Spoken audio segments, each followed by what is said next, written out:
ગામે દારૂના ધંધા સાથે સંકળાયેલા યુવાને પોલીસના ત્રાસથી આપઘાત કર્યો હોવાના આક્ષેપ પીઆઈ સહિત 3 પોલીસ કર્મીઓ સામે ગુનો દાખલ। ભરૂચ તાલુકાના કવિઠા ગામે યુવાને પોલીસના ત્રાસથી યુવાને આપઘાત કર્યો હોવાના સાંસદના આક્ષેપ બાદ ખળભળાટ મચી જવા પામ્યો હતો। ભરૂચ તાલુકાના કવિઠા ગામનો બનાવ યુવાને ઝેરી દવા પી આપઘાત કર્યો, પોલીસના ત્રાસથી આપઘાત કર્યો હોવાના સાંસદના આક્ષેપ। પોલીસે પીઆઈ સહિત 3 પોલીસ કર્મીઓ સામે ગુનો દાખલ કર્યો। યુવાન દારૂના વેપલા સાથે સંકળાયો હતો। ભરૂચ તાલુકાના કવિઠા ગામે યુવાને પોલીસના ત્રાસથી આપઘાત કર્યો હોવાના સાંસદના આક્ષેપ બાદ ખળભળાટ મચી જવા પામ્યો હતો। કિરણભાઈ વસાવા છું, હું કવિઠા ગામનો વતની છું। મારા પપ્પાને આ પોલીસવાળા એટલો ત્રાસ આપીને કે મારા પપ્પાએ આત્મહત્યા કરી લીધી। સુસાઇડ નોટ લખેલી છે, તે છતાં આ લોકો એફઆઈઆર દર્જ નતા કરતા।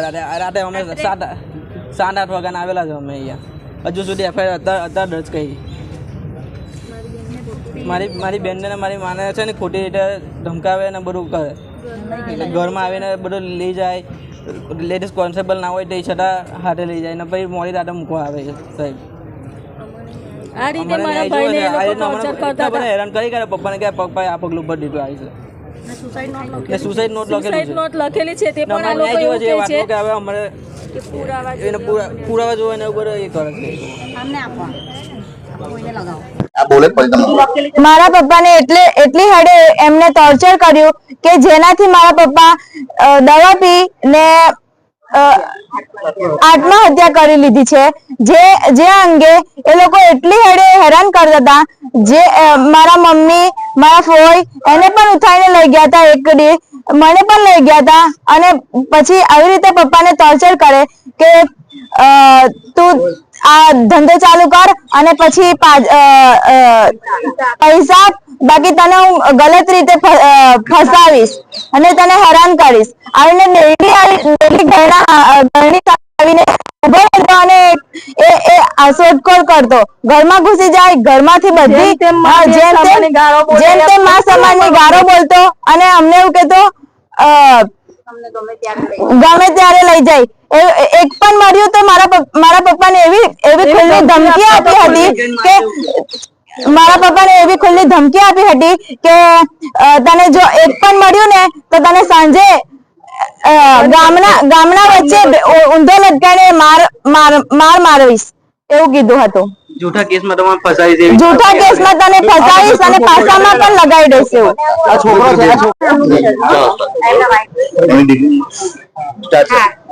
જે ગઈકાલે રાત્રે જે બનાવ બન્યો છે એ બનાવ દુઃખદ બનાવ છે। સાથે સાથે આ પોલીસ પીઆઈ અધિકારી પરમાર એમની મનમાની પ્રમાણે રોજ બરોજ એનો સાંજ પડે અને એને કેમ કરતા કોઈને ટોર્ચરિંગ કરીએ અને કંઈક મળે એ ભાવ સાથે હંમેશને માટે પરમારનું નીતિ રહેલી છે। મેં પણ રજૂઆત કરી છે અને મને વિશ્વાસ છે કે એની બદલી પણ કરશે। પણ આજે જોગાનું જોગ આ કીર્તનને આત્મહત્યા એટલા માટે કરવી પડી, એને સુસાઇડ નોટ પણ મૂકી છે, એના બોલેલા થોડા શબ્દ પણ અંદર છે, એનો ગભરાટ દેખાય છે।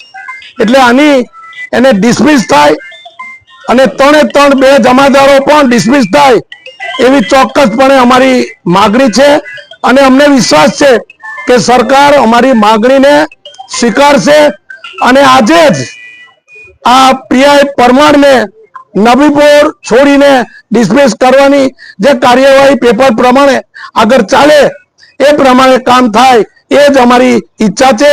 અમારા આદિવાસીઓ ઉપર સહન કરવાની અમારી કોઈ તૈયારી નથી। અમે સત્યના માર્ગ ઉપર અમે આદિવાસી સમાજ જોડે મનસુખ વસાવા પણ રજૂઆત કરી ચૂક્યા છે, અમે પણ કરી છે। અમને વિશ્વાસ છે કે અમને ન્યાય મળશે અને આ ડિસમિસ થાય એવી મારી રજૂઆત છે। ભરૂચ જિલ્લાના નબીપુર પોલીસ સ્ટેશનની હદમાં આવેલા કાવીઠા ગામના કિરણ ઉર્ફે કીર્તનભાઈ અમૃતભાઈ વસાવા નામના 45 વર્ષના યુવકે ગઈકાલે ખેતરમાં જઈને ઝેરી દવા પી લીધેલી। એને સારવાર માટે ભરૂચની જીવન જ્યોત હોસ્પિટલમાં લાવવામાં આવેલો અને સારવાર દરમિયાન ડોક્ટરશ્રીએ એને મરણ જાહેર કરેલો। હવે આ જે કીર્તન ઉર્ફે કિરણ વસાવા છે એને ભૂતકાળમાં નબીપુર પોલીસ સ્ટેશનના પોલીસ અધિકારી અને પોલીસ કર્મચારીઓ દ્વારા એને વિદેશી દારૂની વેચાણ અને હેરાફેરી કરવાની પ્રવૃત્તિમાં 2 વખત પકડેલો હતો અને એક વખતે જુગારના કેસમાં પણ પકડેલો હતો. આ દરમિયાન એની પ્રોહિબિશનના મુદ્દામાલ સાથે એની એક ગાડી પણ પોલીસ દ્વારા કબજે કરવામાં આવેલી હતી. હવે આ કીર્તનના મોત બાદ એના પરિવારજનોને કીર્તન પાસેથી એક સુસાઇડ નોટ મળેલી અને સુસાઇડ નોટમાં એને પોલીસ દ્વારા એની આ ગાડી છોડવામાં નહોતી આવતી એવી એક એલિગેશન પોલીસ ઉપર કરેલી છે અને પોલીસ દ્વારા હેરાન કરવામાં આવતો હતો એવી એક એલિગેશન કરેલી અને પોલીસ નબીપુર પોલીસ સ્ટેશનના પીઆઈ શ્રી પરમાર અને 2 પોલીસ કર્મચારીઓના નામ પણ સુસાઇડ નોટમાં લખેલા હતા. એટલે આ જે એના પરિવારજનો હતા એમનો આક્ષેપ એવો હતો કે ભાઈ આ પોલીસની હેરાનગતિના કારણે આ માણસ એ સુસાઇડ કરેલું છે. એટલે ખરેખર તો આ જે પોલીસે પ્રોહિબિશનના ગુનાના કામે એની ગાડી જપ્ત કરેલી હતી એ ગાડી છોડવા માટેની કાયદાકીય પ્રોસિજર હોય છે અને પ્રોસિજરના આધારે એ જપ્ત કરેલો મુદ્દામાલ ખરેખર છૂટતો હોય છે. પરંતુ આ એના પરિવારજનોનો આક્ષેપ હતો કે ભાઈ પોલીસની હેરાનગતિના કારણે એનો કિરણે આત્મહત્યા કરેલી છે. તો આ બાબતે એમના પરિવારજનોની લાગણીને ધ્યાન આપીને આ બાબતે અમે પોલીસ અધિકારી શ્રી પરમાર અને 2 પોલીસ કર્મચારીઓના વિરુદ્ધમાં એટ્રોસિટી એક્ટ અને આત્મહત્યાના દુષ્પ્રેરણ સંબંધમાં ગુનો રજીસ્ટર કર્યો છે.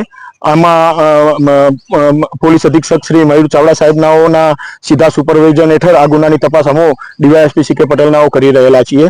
એટલે આ ગુનામાં જે કોઈ પણ પોલીસ કર્મચારીની જે કંઈ પણ ભૂલ કે એમાં જે કંઈ એમની ગુનાહિત હકીકત જણાઈ આવશે તો એ દિશામાં અમે તટસ્થ તપાસ કરીને જે ગુનામાં સંડોવાયેલા હશે અધિકારી કર્મચારીઓના વિરુદ્ધમાં જે કાયદાકીય કાર્યવાહી કરવાની થતી હશે તમામ કાર્યવાહી કરવા માટે આ પોલીસ ગુનો રજીસ્ટર કરીને અમે ગુનાની તપાસ હાથ ધરેલી છે. મનસુખભાઈ, અગાઉ બી તો આપના દ્વારા આ મામલાને લઈને મુદ્દો ઉપાડાયો હતો. ફરી એકવાર આ ઘટના જ હવે સીધી આત્મહત્યાની બની ગઈ. શું કહેશો તમે? 1 મહિના પહેલા કમ્પ્લેટ નબીપુરના પીએસઆઈ શ્રી પરમાર તથા તેમની ટીમે નિકોરામાં અમારા જિલ્લા પંચાયતના સભ્ય છે ભાવનાબેનના ઘરે લગ્ન પ્રસંગ હતો છતાં એના ઘરમાં ઘૂસી ગયો, આખું ઘર તોડફોડ કર્યું, ફ્રીજ થી માંડીને બધા ઘરમાં બધા સાધનો રફે દફે કરી નાખ્યા અને ત્યાંથી જ અંગારેશ્વરના સરપંચના ઘરે પણ આ જ પ્રકારનું કૃત્ય કર્યું. કોઈ પણ જાતના એના વગર ઘરમાં ઘૂસી જાય ગમે તેના ઘરમાં તોડફોડ કરે. આ બાબત તે વખતે પણ જવાબદાર અધિકારીને ઉચ્ચ અધિકારીમાં 1 મહિના પહેલા જાણ કરી હતી કે આ પીએસઆઈ અને એમની ટીમ બિલકુલ બેફામ બની ગયા છે, લોકોને રંજાડે છે. અનેક ઘટનાઓ ઘટી છે, નાના કેસો તો વર્ણન કરે 15 થી 20 જેટલા ઘટના ઘટે. આ જે તે સમયે અમારી માંગણી કરી હતી, એમને રજૂઆત કરી કે પીએસઆઈ ની બદલી કરવા. આદરણીય શ્રી રણસિંહજી રાણા સાહેબે એમએલએ એ વિસ્તારના એમને પણ રજૂઆત કરી કે પીઆઈ પરમારને તાત્કાલિક બદલી કરો, પણ એની બદલી ન થઈ ને એના કારણે એક અમારા આદિવાસી યુવાન કીર્તનભાઈ વસાવા નું ગઈકાલે પોલીસના ટોર્ચરિંગ થી બેફામ રીતના એને કોઈ ને કોઈ પ્રકારે ટોર્ચરિંગ કર્યું કે તું આ ગુનો કરે છે, તું આ ગુનો કરે. એ ભાઈ સ્પષ્ટ કે છે કે 6 મહિનાથી કોઈ પણ પ્રકારનો દારૂનો ધંધો કરતો જ નથી, બિલકુલ આ બધું બંધ કરી દીધું છે. છતાં પણ એને ટોર્ચરિંગ કરે, અનેક પ્રકારની ધમકી આપે, તને આમ પાછલા કેસોમાં ઉભા કરીશું ને તારા પાછલા કેસોમાં ઉભા એ કરીને તને ફિટ કરી દીધું, પાછામાં મોકલીશું ને આ પ્રકારનું. આખરે આ કીર્તનભાઈ એની સુસાઇડ નોટમાં લખ્યું છે કે પરમાર પીઆઈ અને કોન્સ્ટેબલોના 3 જમાદારના નામ કે આ લોકોના ટોર્ચરિંગ થી મેં આત્મહત્યા કરું છું. ને દુઃખની વાત તો એ છે કે એ કીર્તનભાઈની દીકરીને રાતના 2 દિવસ પહેલા રાત્રે 2 વાગે બોલાવી, લેડીઝ પોલીસ વગર. આવી રીતના અનેક મહિલાઓને ગમે ત્યારે લેડીઝ પોલીસ વગર ત્યારે આ પીઆઈ પરમાર એની ટીમ ગમે ત્યારે રાતે બોલાવે છે અને ખરાબ વર્તન કરે છે. આ તો બહુ ખૂબ જ ખરાબ ઘટના છે. એમની દીકરી છે, અહીંયા છે મારી સાથે, હેતલ છે, એને પણ બિલકુલ એને બોલાય છે હિરલ ને. તો આ પ્રકારનું હદ વટાવી ગયું તો આના માટે મેં વારંવાર કહ્યું છે, અહીંના અનેક આગેવાનોએ રજૂઆત કરી છે, જવાબદાર અધિકારી રાણા સાહેબે પણ ખૂબ રજૂઆત કરી છે, છતાં પણ જે તે સમય પગલા નથી લેવાયા. આખરે એક આદિવાસી યુવાન આજે એમના પોલીસના ત્રાસના કારણે, જુલ્મના કારણે, ટોર્ચરિંગના કારણે આજે આત્મહત્યા કરવી પડી છે. મનસુખભાઈ, આપ બી જે સરકાર છે તેના જ સાંસદ છો, ધારાસભ્ય શ્રી પણ તેના જ છે, આપની જ ફરિયાદ ધ્યાન પર ન લેવાય ને 1 મહિના બાદ આ ઘટના બની ગઈ. શું કહેશો કે શું તંત્રમાં પ્રતિનિધિઓનું જ ચાલતું નથી. નહીં અમારું ચાલે છે, સરકારમાં ચાલે છે, પણ કેટલાક આવા નાલાયક નીચ ને ખરાબ વિચાર ભ્રષ્ટ વિચારધારાના જે એક નંબરનો ભ્રષ્ટાચાર રોગે રગમાં છે એવા લોકો, આવા કેટલાક લોકો હોય એ આખી સરકારને બદનામ, પોલીસ ડિપાર્ટમેન્ટને બદનામ કરે છે. ભરૂચ જિલ્લાની અંદર 2 પોલીસ સ્ટેશન એવા છે, રાજપાડી પોલીસ સ્ટેશન અને નવી પોલીસ સ્ટેશન, કે જ્યાં બેફામ રીતના એ લોકો વર્તન કરે છે. તો આ સરકાર આવા કડક હાથે કામ લે છે. મને વિશ્વાસ છે મારી સરકારમાં કે આવા પીઆઈ ની સામે કાયદેસરના પગલા લેશે, જરૂરી પગલા લેશે અને સંપૂર્ણ રીતના અમે પણ સરકારમાં રજૂઆત કરીશું આવા પીઆઈ કે આવા પોલીસને તાત્કાલિક સસ્પેન્ડ કરવા જોઈએ. આજની ઘટના પછી આપની સીધી માંગ શું? અને બધાની એક જ માંગણી છે કે આદિવાસી સમાજના બાકીના બધા જ લોકોની કે એને આવા ભવિષ્યમાં આ અધિકારી બીજા અધિકારી આને જેમ ના કરે એટલા માટે એને તાત્કાલિક ડિસમિસ કરવું જોઈએ અને કાયદેસરની એફઆઈઆર કરીને જે પણ કાનૂની કાર્યવાહી થવી જોઈએ ત્રણેની સામે પીઆઈ પરમાર અને બાકીના જે કોન્સ્ટેબલો છે કાનૂની કાર્ય એમની સામે થવી જોઈએ. Thank you.